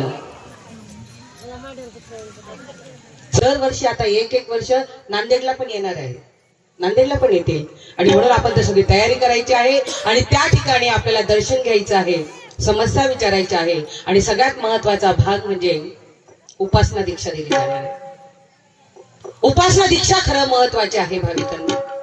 या ठिकाणी जर कोणी नवीन आलेले असेल त्यांनी खरंच ऐका की गुरुदेवांनी सांगितलेले, तुम्ही ज्या देवाचं करता तो देव सोडायची गरज नाहीये. तुमची रामावर भक्ती आहे, तुमची कृष्णावर भक्ती आहे, तुमची शंकरावर भक्ती आहे, तुमची गणपतीवर भक्ती आहे, करा, तो देव सोडायचा नाहीये. परंतु त्या देवापर्यंत जर पोहोचवायचं असेल, गणपती म्हणजे तो परब्रह्म आहे का, राम म्हणजे तो परब्रह्म आहे का, कृष्ण म्हणजे तो परब्रह्म आहे का, त्याच्याही पलीकडे तो भगवंत आहे. एक छोटीशी गोष्ट सांगते, आपल्याला वेळ होत नाही ना. असंच एकदा, आता सुंदर रामायण चालू आहे आपल्या याच्यामध्ये संत संघामध्ये. दर संत संघाला इतकं सुंदर सुंदर गुरुदेव सांगताय आपल्याला.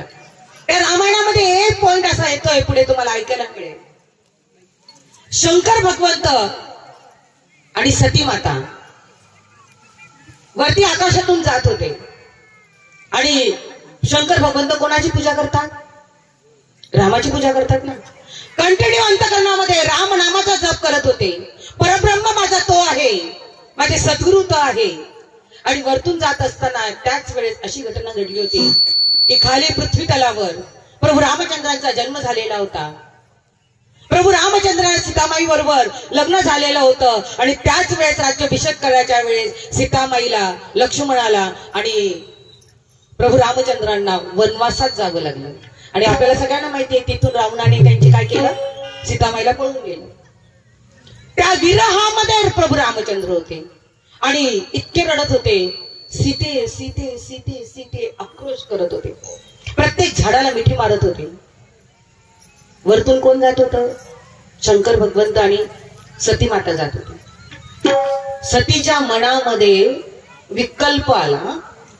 आपल्याला वाटतं ना, आपल्याला काय वाटतं, खरंच हे देव आहेत का, खरंच हे देव आहेत का, माझी समस्या सोडवणार का, मला अमुक अमुक अडचण आहे ती सोडवणार का, माझा नवरा दारू पितोय, माझा मुलगा दारू पितोय, त्याची दारू सोडवणार का, माझ्या घरात पैशाला पैसा लागत नाहीये, ते करणार का, खरंच देव आहेत का.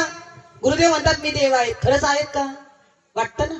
माझ्याही मनामध्ये येत होतं, तुमच्याही इथं बसलेल्यांच्या मनामध्ये येत असेल की खरंच देव आहेत का. तसं सतीजींच्या मनामध्ये, तिच्यातून आपल्यात काहीच फरक नाहीये ना.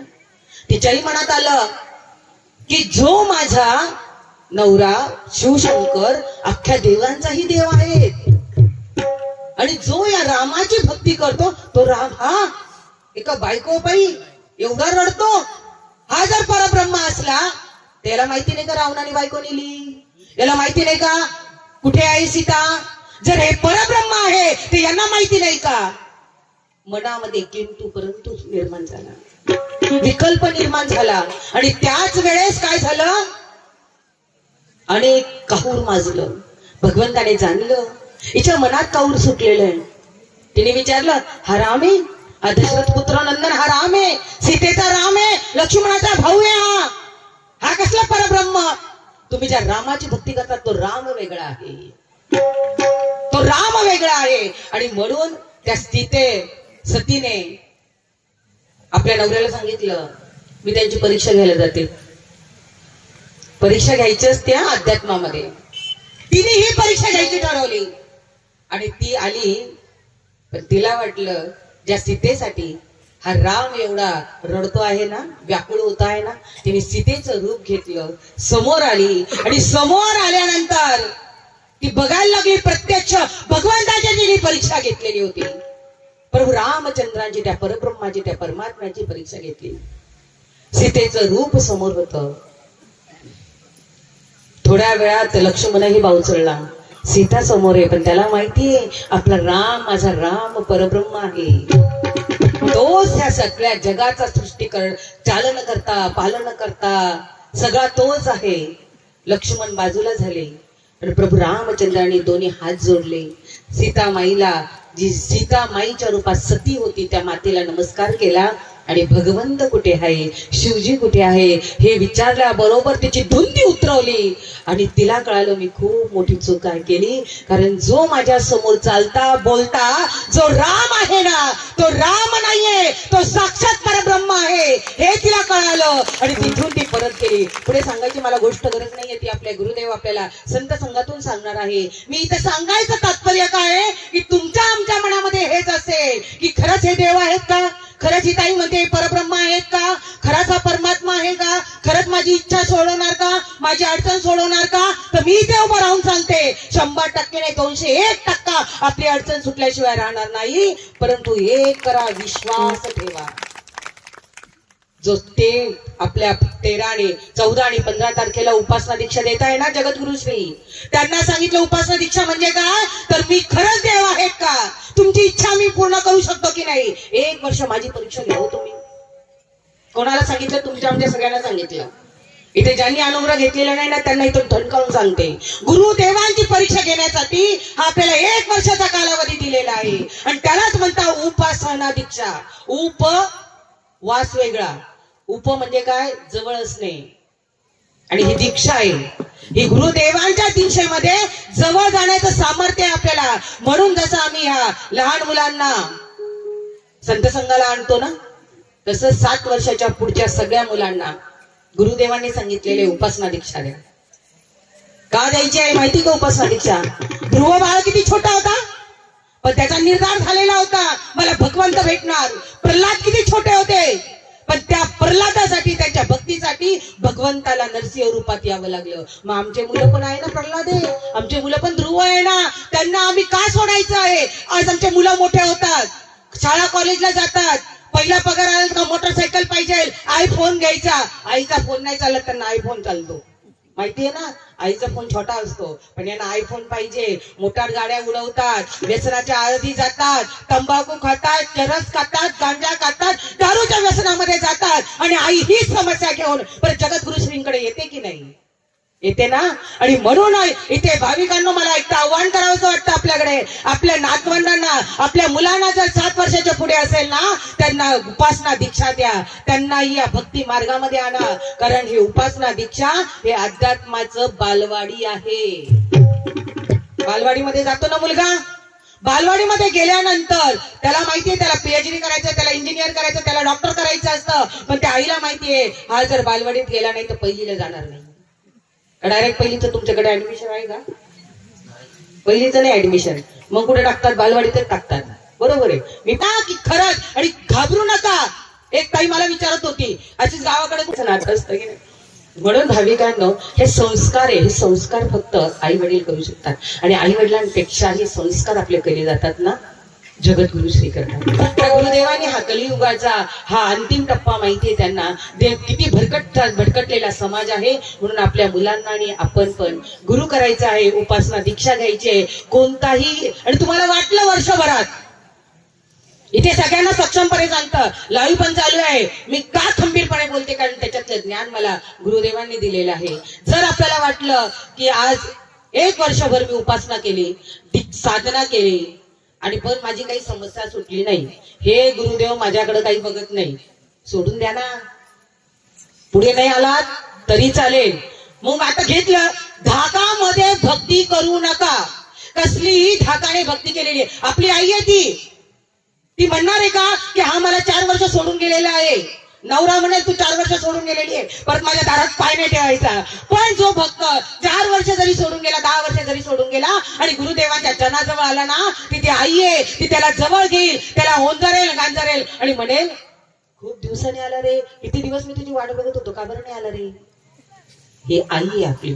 आईच्या ममतेने भाविकांनो उपासना दीक्षा घ्या. तुम्हाला जर खरंच या वर्षभरामध्ये वाटलं की गुरुदेव हे माझ्यासाठी नाहीये, माझी समस्या सुटली नाही, तर तिथल्या तिथे तुम्ही पुढची दीक्षा घेऊ नका, खरंच घेऊ नका.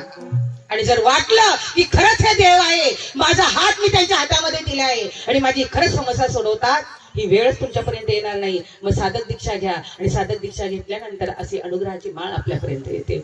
अनुग्रह घ्या, आणि स्वतःचं जीवन सार्थक करा. ज्याने तुला जन्म दिला विसरू नको त्या भगवंता. विसरायचं आहे का? तर नाही. आप्त इष्ट सगळे सोयरे कोणी नाही कोणाचे. आणि म्हणून माझ्या या जन्माचं सार्थक करायचं असेल ना तर गुरुदेवांच्या चरणाजवळ आपण नतमस्तक व्हायचं भाविकांना. खूप सुंदर आहे. एक ताई आहे जळगाव जिल्ह्यातली, पुष्पा का उषाताई तिचं नाव होतं. त्यांच्या घरी जिल्हाध्यक्ष होते. तिला उपासना दीक्षा घ्यायची होती, साधक दीक्षा घ्यायची होती. धुळे जिल्ह्यामध्ये शिरसोली तालुका आहे आणि त्या तालुक्यामध्ये जगद्गुरु श्री त्यावेळेस स्वतः यायचे. घरची परिस्थिती एवढी बिकट होती त्या ताईचे आणि तिने मनात निर्धार घेतला होता की देवा मला आता तुमच्या दर्शनाला यायचंय. उपासना दीक्षा नव्हती त्यावेळेस, डायरेक्ट साधक दीक्षा होती.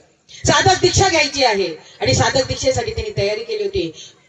आपल्या साहित्य घ्यायला काहीतरी 200-250 रुपये लागत होते आणि जायला यायला 100-200 रुपये लागत होते. अशी 500 रुपयाची नोट त्यांनी पुढे लपून ठेवलेली होती, आपल्या पोथीमध्ये लपून ठेवलेली होती, पोथीत लपून ठेवलेली होती. नवरा दारुड्या होता. घरातले प्रत्येक पितळेचे भांडे, जर्मलचे भांडे, स्टीलचे भांडे उचलायचा, विकायचा, त्याची दारू प्यायचा आणि टर्रवून यायचा. ही बिचारी रोज काबाड कष्ट करायची, जेवढं आणलं तेवढं आणायची, स्वयंपाक करायची, पोरांना नवऱ्याला जेव घालायची. तिच्यावर घर चाललेलं होतं. तरी सेवा जिल्हाध्यक्ष पदाला ती पताई होती, पण येण्यासारखी भक्ती करत होती. आणि तिला वाटत होतं की आता मला वाटतंय माझा गुरुदेव, वाटत होतं दुःख फार होतं, घरात पैशाला पैसा नव्हता, दारिद्र्य होता, नवरा दारू पित होता, तरी तिने ठरवलं होतं की मला गुरु करायचे आहे. आणि म्हणून ती 500 रुपयाची नोट हा कुठे जाणार नाही, त्या लीलामृतापर्यंत जाणार नाही म्हणून लीलामृतामध्ये ठेवलेली होती. दुसऱ्या दिवशी जायचं होतं. संध्याकाळी 6 वाजता शेतावरून आली, हातपाय तोंड धुतले आणि परत बघितलं की लीलामृतातले माझे 500 रुपये आहे का नाही. उघडून बघितलं, 500 रुपये गायब. ते दारुड्यांना बरोबर कळतं कुठे आहे पैसे. जशी ती मुंगी असते ना, तिला कळत नाही, तिला सांगायला लागत नाही इथे साखरेचा डबा आहे, ती बरोबर तिथपर्यंत जाते आणि साखरेला मुंग्या लागतात, तिकटाच्या ते जात नाही. तसंच त्यांना माहिती असतं कुठं काय आहे, बायको किती शहाणी आहे, काय आहे. हे तिने बरोबर केलं आणि बरोबर 500 रुपये काढले. मस्त दारू वगैरे पिली. पण त्या दिवशी त्यांनी दारू नाही पिले, त्याला पत्त्याचा पण नाद होता. पत्ते खेळायला गेला. पारावर असतं ना तुमच्या, असं झाड असतं, त्याचा पार असतो, तिथे सगळे टोळं खुर बसले आजूबाजूचे. पत्त्याचा डाव लावला. ही बिचारीने बघितलं, तोंड जोडून घेतली, जोरदार रडायला लागली. स्वामी आता मी काय करू, स्वामी आता मी काय करू, माझे 500 रुपये गेले, मी आता तुमच्यापर्यंत पोहोचू शकणार नाही, आता काय करायचं. की जेवण केलं नाही, काही केलं नाही, झोपून राहिली, खूप रडली. कोणाजवळ रडत होती? त्या आईजवळ. शेजारच्याकडे गेली रडायला, आई बापाकडे गेली रडायला. कोणाकडे रडायचं नसतं, कारण ते आपल्या दुःखाचं बाजार मांडतात. दुःख सांगायचं ते आपल्या आईला सांगायचं. खूप रडली, खूप रडली. 9-10 वाजले होते. तिने स्वयंपाक पण घरात केलेला नव्हता. आणि थोड्याच वेळात गावकऱ्यांचा आवाज आला, अगं उषा, अगं उषा, पोरांना पाठव जरा. ती म्हणजे पोरांना जा रे, ते कसं ओरडताय ते बघा बाबा काय म्हणतायत. पोरं गेले आणि पोरांना त्या बाबांनी सांगितलं, अरे तुझा बाप 500 रुपयाची नोट लावून बसलेला होता तिथे, त्या 500 रुपये त्यांनी लावले, तो जुगारामध्ये 20,000 रुपये जिंकला आणि तो 20,000 रुपये घेऊन जाईल कोणाबरोबर, त्या मित्रांबरोबर, आणि सगळ्या पैशाचं वाटोळं करायला तर दारू घेऊन येईल. तुझा पिशवी घेऊन ये, ते 20,000 रुपये घरी घेऊन ये. ते पोरं गेले, 20,000 रुपये मिळत आहे, घेऊन आले, सगळे गोळा केले, त्या बापाला बाजूला टाकलं, त्या बापूला 100 रुपयाची नोट दिली, जाय दारू पिऊन ये म्हणे. 20,000 रुपये गोळा केले, घरी आणले, बायको पुढे सगळे ओतले, त्या आई पुढे सगळे पैसे ओतले. सत्य घटना आहे, सगळे पैसे ओतले. काय संस्कार देते आपले गुरुवर. त्या 500 रुपयाचे 20,000 रुपये तिच्या पुढे होते. तिने त्याच्यातली फक्त 500 रुपयाची नोट काढली, सगळे पैसे त्या पिशवीत भरले. पोरांना सांगितलं, ज्याचे ज्याचे पैसे ज्यांनी लावले ना त्यांना सगळ्यांना देऊन या, मला बाकी त्यांचे पैसे नको. माझ्या गुरुदेवांनी माझे 500 रुपये दिले. खूप आनंद झाला. टाळ्या वाजवून तिने गुरुदेवांचं जोर जोरात नामस्मरण केलं. गुरुदेव मला उद्या यायचंय, मला उद्या यायचंय. असंच तुम्हाला सगळ्यांना वाटत असेल, 13-14 तारखेला, 14-15 तारखेला गुरूंना भेटायला जायचंय, उपासना दीक्षा घ्यायची, असंच वाटतंय ना, तसंच वाटायला पाहिजे. ज्या वेळेस व्याकुळ होतो ना त्यावेळेस ती भक्ती होते आपल्याला. व्याकुळ झाली बिचारी. गुरुदेवाने तिचे 500 रुपये अगदी 2 तासात परत आणले, कारण त्याला जिंकवायचं होतं. आणि मग घरी आल्यानंतर तो दारू पिऊन आला, त्याला जेवायला दिलं, तिला आनंद झाला. पी बाबा तू पी, तुझं लिव्हर खराब झालं, काही करायचं तर मला काय करायचं, मी माझ्या भगवंताजवळ आहे, त्याची जबाबदारी तू घेतलेली आहे. तिने सगळं स्वामीं समोर त्याला सोडून दिलेलं होतं. तुम्हाला याला जगवायचं तर जगवा, नाही तर मारून टाकायचं तर टाका, असा निर्धार करायला पाहिजे. आणि तसंच झालं की त्यावेळेस त्या दिवशी अशी काही घटना घडली. तिची सेवा, तिची भक्ती कशी आली त्या लेकीसाठी गुरुदेव काय धावून येता. त्या दिवशी अशी काही घटना घडली. नवरा तर्र दारूच्या नशेत झोपलेला होता. सकाळीला वाटलं 4 वाजता उठावं, लोक गावातले जाणार होते. बेल लावलेली होती, झोपी गेलेली होती. आणि झोपेतून उठल्यानंतर बघते तर नवरा माझ्या अगोदर उठून आंघोळ करून तयार, कपडे बिपडे घालून तयार बसलेला. ओ तुम्हाला कुठं जायचंय का? तू एकटीच जाते का? मी नको यायला का? मला पण त्या नरेंद्र महाराजांचं दर्शन घ्यायचं आहे, कारण 500 रुपयावर त्यांनी 20,000 रुपये दिले.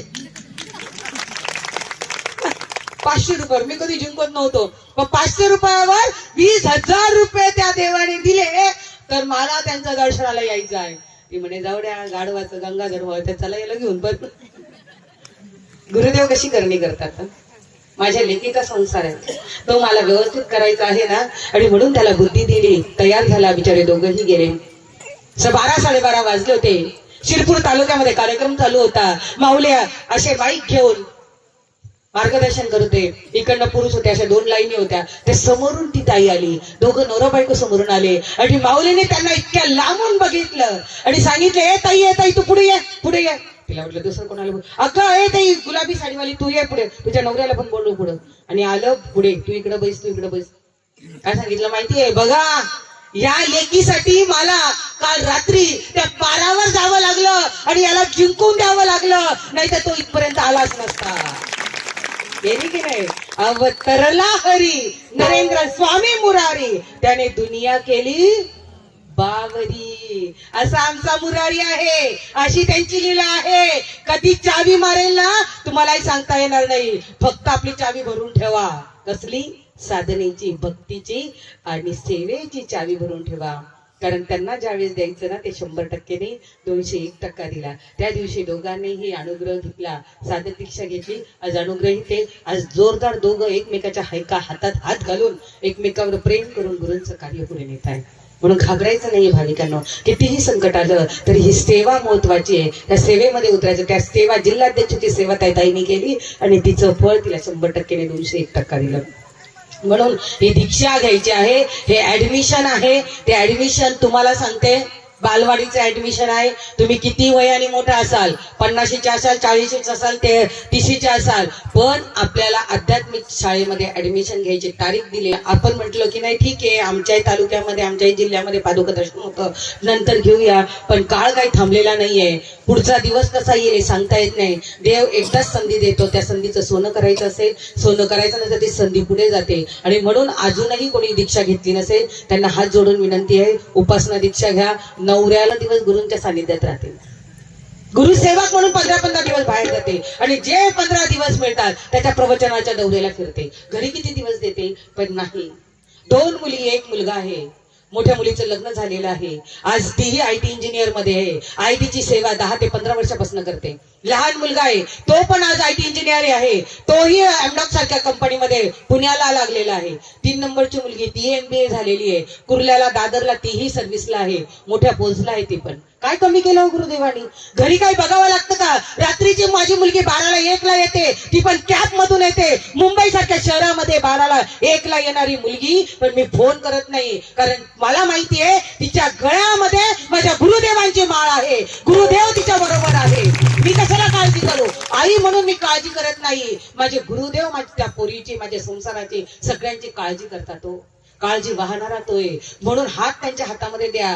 म्हणून म्हटलं ना, शेवटचा मुद्दा सांगते आपल्याला, की ती द्रौपदीची साडी तो दुःशासन सोडत होता, ओढत होता, फेडत होता. समोर 5-5 नवरे बसलेले होते. द्रौपदीचे होते ना, 5 पांडव होते, भीष्माचार्य होते, द्रोणाचार्य होते. सगळ्यांकडे ती आतुरतेने बघत होती की आज माझी लाज जात आहे, माझी लाज वाचवा. नवऱ्यांकडे बघितलं, नवऱ्यांनी खलीमाना घातला. भीष्माचार्य सारखे गुरुदेव होते समोर, त्यांनी खलीमान घातलं. कृपाचार्य होते, द्रोणाचार्य होते, सगळ्यांनी खलीमाना घातलेल्या होत्या. एकदा आपले नाऱ्याची ती साडी तो दुःशासन ओढत होता, तिला नग्न करत होता. आणि सगळं बघितल्यानंतर तिला शेवटी वाटलं की माझं कोणीच नाही, आप्त इष्ट सगळे सोय रे. कोणी नाही कुणाचे. वाटतं ना, कोणीच नाहीये कुणाचं, आणि भगवंता तूच माझा एकटा आहे. आणि म्हणून तिने भगवंताचा धावा केला. देवा ये रे देवा, आता वाचव, तुझ्याशिवाय मला कोणीच नाहीये. सगळ्यांकडे आशेच्या नजरेने बघितलं आणि शेवटी तिला कळालं की तोच माझा तारणहार आहे, तोच दीन दयाळू आहे. आणि मग तिने, तरीही तिच्या मनामध्ये विकल्प होता. दोन्ही हात त्या छातीवर होते, पदर तोंडात होता. का तर माझे हे हात दोन्ही माझी छातीचं रक्षण करेल, तोंडाचा पदर माझ्या देहाचं रक्षण करेल. हाही तिला थोडासा विकल्प मनामध्ये होता. भगवंत धावले नाही. आणि मन निकाळणीचा शेवटचा क्षण आला. भगवंता, अरे जो देह तू दिलेला आहे, तो देहही तूच आहे. या देहामध्ये वास करणारा तूच आहे. या देहाची विटंबना झाली ना, ती माझी नाही होणार, ती तुझी होणार आहे. देहावरचा हात काढला, तोंडावरचा पदर सोडला, अनन्य भावाने डोळे मिटून भगवंताला शरण गेली. आणि ज्या वेळेस समर्पित या देहाने झाली, तेव्हा भगवंताने तिला साड्या पुरवल्या की नाही, तिचं रक्षण केलं की नाही. तसंच भाविकांनो, हा संसार सगळा त्या गुरुदेवांच्या चरणाजवळ देऊन टाका. चरणाजवळ द्या. देवा, या संसाराच्या जोऱ्या आहे ना, ते तूच चालव रे, तूच माझ्या रथाचा श्रीकृष्ण आहे, मी अर्जुन आहे. अर्जुनाने जर त्या रथाच्या दोऱ्या भगवंताच्या हातात दिल्या ना, भाविकांनो, तसं आपल्या संसाराच्या दोऱ्या त्या श्रीकृष्ण रूपी आमच्या रामानंदाचार्यांच्या हातात द्या. आणि मग बघा काय होतंय. खूप सुंदर संसाराचा अनुभव मी पदोपदी घेते आहे, पदोपदी अनुभव घेते आहे. तो अनुभव घ्या आपण आणि सेवा कराय. अनेक उपक्रम आहे आपल्याकडे. आज संजीवनी दान आहे, अन्नदान आहे, रक्तदान आहे, अनेक सेवा आपल्या असतात. आपल्यापर्यंत त्या सेवा येतात.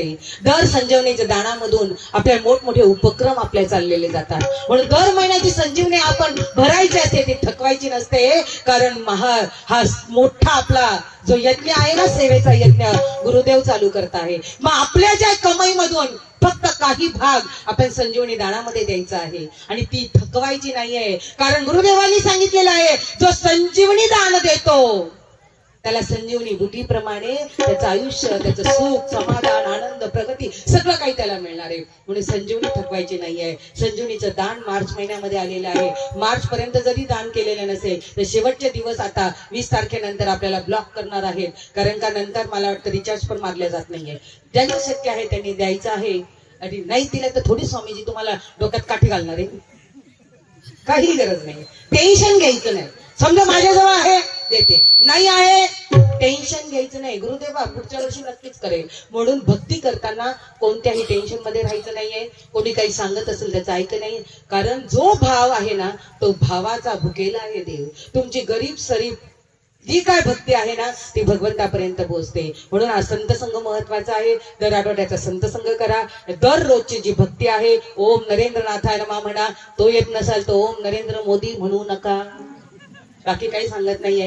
आता तरी आनंद आहे, तरी सगळं काही मजेत चालतं. म्हणून म्हटलेले छंद नाही नामाचा, देह काय कामाचा. असा छंद लावून घ्यायचा आहे. सेवेचा छंद, ज्ञानाचा छंद, भक्तीचा छंद लागला की मग असं होतं की खाणंही राहत नाही. शिरापुरी आली तरी ती नकोशी वाटते. आणि म्हणून आता मी या ठिकाणी थांबते आहे. झालेली संपूर्ण सेवा जगद्गुरु श्रींच्या चरणाजवळ अर्पण करते. आणि माझ्या बळे मी नाही बोलत, बोलविता धनी माझी गुरुमाऊली आहे. सगळ्यांनी मी वाट आहे की मला खरंच उपासना दीक्षा घ्यायची. त्यांनी पहिल्यांदा जनगणना नंबर काढायला पाहिजे. जनगणना करण्यासाठी आपल्याला आधार कार्डची, पॅन कार्डची गरज लागते. कारण कोणी कोणी गावाकडे मला असं वाटतं की जनगणना करताना घाबरतात लोक. तुमच्याकडे बँक बॅलन्स काढून घेणार आहे का गुरुदेव? तुमच्या बँक बॅलन्स उलट वाढवता. पण आधार कार्ड का काढावं लागतं? तो जनगणना क्रमांक आपल्याला मिळण्यासाठी. एकदा का तुमचा जनगणना क्रमांक मिळाला तर तो अधिकृतरित्या आपल्या संप्रदायामध्ये तुमची रजिस्टर नोंद केली जाते. म्हणून जनगणना नंबर लागतो. आणि अधिकृतरित्या गुरुदेव तुम्हाला उपासना दीक्षा देतात. अजूनही कोणाची जनगणना झाली नसेल त्यांनी जनगणना करून घ्या. आणि तुम्ही म्हणाल मी 70 वर्षाची, 80 वर्षाची, अजूनही गुरु केलेले नसेल, त्या आजीनी सुद्धा उपासना दीक्षा घ्यायची आहे. काहीही टेन्शन घ्यायचं नाहीये. 1 दिवस साधना केली नाही, 2 दिवस साधना केली नाही, 8 दिवस साधना केली नाही, तुम्हाला वाटतं काही वाईट घडेल का? अजिबात घडणार नाही. आम्ही कंटिन्यू बाहेर राहतो. काही काही वेळेस साधना होत नाही. मग काय करायचं, माफी मागून घ्यायची. पण साधना केली पण नाही केली म्हणून काही वाईट घडतं का? अजिबात नाही. 5व्या दिवशी आम्हाला ज्या वेळेस जन्माला आल्यानंतर 5वीने जो टाक टाकलेला असतो ना आमच्या नशिबामध्ये, ते सगळं सत्य असतं. म्हणून हे नाही केलं ते नाही केलं. आई आहे, आईचं आणि लेकराचं नातं आपल्या गुरुदेवांचं आहे. आणि म्हणून मी म्हणते, कोणत्याही टेन्शन मध्ये कोणत्याही दबावाखाली भक्ती करू नका. भक्ती हा मनाचा व्यायाम आहे. भक्ती एक सुंदर साधना आहे. ती सकाळी करा, दुपारी करा, 12 वाजता करा, रात्री 1 वाजता करा, 3 वाजता करा. नाही आंघोळ केली तरी चालेल, पण आंघोळ करत जा. नाहीतर ते म्हणतात रमजान ईद आहे चालू आहे, 8 जुम्मे के जुम्मे नाहीचं, तसं आपल्याकडं नाहीये. पण आंघोळ करायला पाहिजे, नाही तर खरूच उठेल असे जगद्गुरु श्री सांगतात. आणि म्हणून तुम्हाला सांगते की पहाटे 4 वाजता जरी जागाली तरी तोंड हात पाय धुवून तुम्ही भक्ती करू शकतात. कारण गुरुदेव म्हणतात, आमच्याकडे म्हटलं जातं की 10 नंतर आरती शेजारती झाल्यानंतर आम्ही साधना करत नाही. म्हटलं अरे करा. गुरुदेव नानी जो, जिथे नीजच नाही, जिथे झोपच नाहीये, अशा नाणीज मध्ये आमचा मुरारी वास करत आहे. आणि म्हणून त्या भगवंताला कधी हाक मारा. 2 वाजता 4 वाजता तर तुमच्या घरापर्यंत पोहोचल्याशिवाय राहणार आहे. थांबते आहे. माझ्या बळे मी नाही बोलतो, बोलविता धरी माझी गुरुमाऊली आहे. झालेली सेवा त्यांच्या चरणाजवळ अर्पण करते आणि वाणीला विराम देते. एक भजन घेऊ का? तुम्ही घेतात का मी घेऊ?